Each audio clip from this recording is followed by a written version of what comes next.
Hi hello అండి, అందరికీ welcome back to our channel Jayakumari చేతి వంటలు. మరి మన ఛానల్ని అయితే ప్లీజ్ షేర్ చేయండి, అలాగే లైక్ చేయండి. ప్లీజ్ సబ్స్క్రైబ్ చేసుకొని సపోర్ట్ చేయండి ఫ్రెండ్స్. మరి ఈరోజు రెసిపీ వచ్చేసి ఎంతో టేస్టీగా ఉండే పచ్చిమిరపకాయల పచ్చడి ఎలా చేసుకోవాలో చూద్దామండి. రైస్లోకైనా దోశ ఇడ్లీలోకైనా కూడా ఎంత టేస్టీగా ఉండే ఈ పచ్చడి ఎలా చేసుకోవాలో చూద్దామా. ఈ పచ్చడి చేసుకోవడానికి ముందుగా స్టవ్ ఆన్ చేసుకుని ప్యాన్ పెట్టుకొని 1 టేబుల్ స్పూన్ ఆయిల్ వేసుకోవాలి. ఆయిల్ హీట్ అయిన తర్వాత మనము చేయాలనుకున్న పచ్చడి బట్టి పచ్చిమిరపకాయలు అయితే తీసుకోవాలి.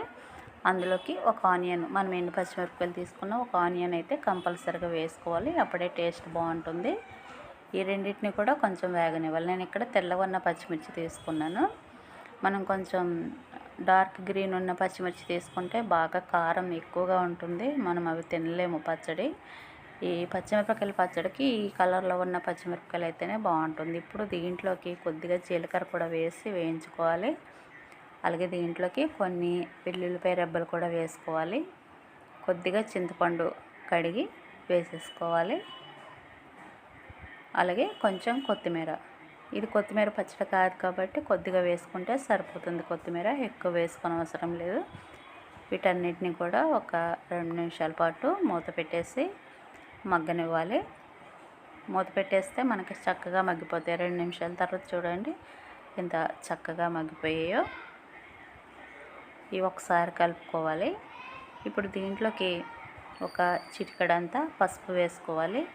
ఇది కూడా కలర్ కోసమే, మనకి వేసుకోకపోయినా ఏం కాదు, కొంచెం వేసుకుంటే కలర్ మంచిగా ఉంటుంది పచ్చడి.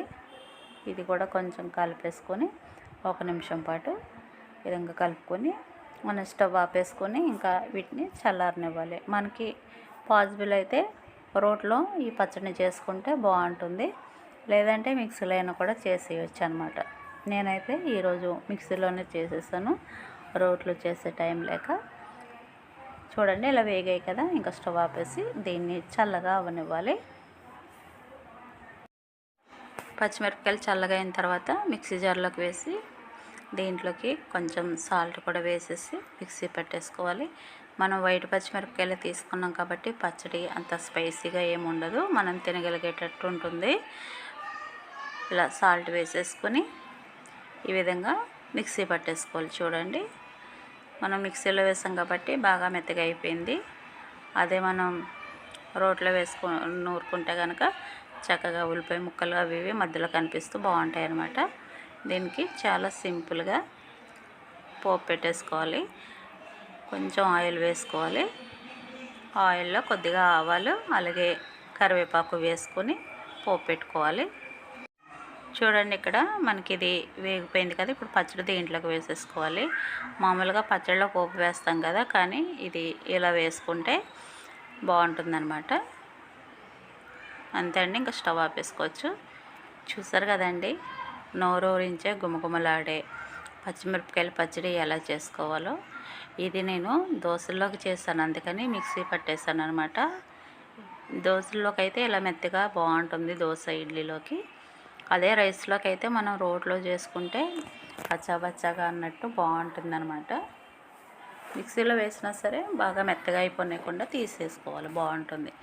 చూసారు కదండి, మరి పచ్చడి రెసిపీ కనుక మీకు నచ్చినట్లయితే డెఫినెట్గా ట్రై చేయండి. మన వీడియో కనుక నచ్చితే ప్లీజ్ లైక్ చేయండి, షేర్ చేయండి. అలాగే కొత్తగా ఎవరన్నా చూస్తుంటే మన ఛానల్ని ప్లీజ్ సబ్స్క్రైబ్ చేసుకొని సపోర్ట్ చేయండి ఫ్రెండ్స్.